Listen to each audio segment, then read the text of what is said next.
뉴스로 보기 시작합니다. 오늘은 대중목욕탕이 자취를 감추고 있다는 기사부터 보겠습니다. 중앙일보입니다.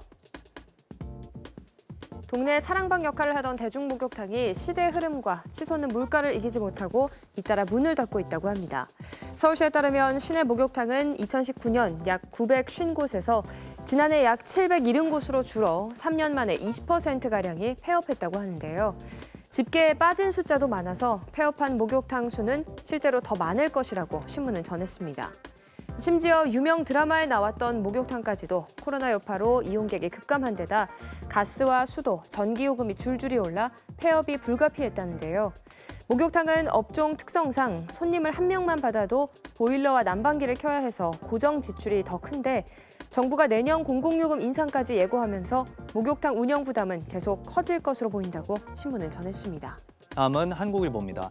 서울 시내 초등학교 스쿨존 중 같은 장소에서 교통사고가 반복돼 일어나는 위험천만한 스쿨존이 26곳이나 있다는 소식입니다. 도로교통공단에 따르면 최근 15년간 서울 시내 초등학교 스쿨존에서 일어난 어린이 보행자 사고는 총 825건에 달했고 특히 같은 스쿨존에서 5건 이상의 사고가 난 경우도 26곳이나 된다고 합니다.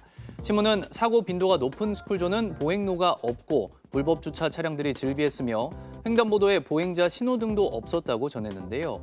실제로 서울시에 따르면 지난해 10월부터 도로교통법 시행령 개정으로 스쿨존 내 차량 주정차가 전면 금지됐지만 개정안 시행 이후 지난달까지 단속 건수는 매달 12,000건이 넘을 만큼 개선되지 않고 있다고 합니다. 신문은 과속 및 불법 주정차 단속 장비를 늘리고 신호등 같은 안전시설물을 설치하는 환경 개선 작업이 필요하다고 지적했습니다. 이어서 한국일보 기사 하나 더 보겠습니다.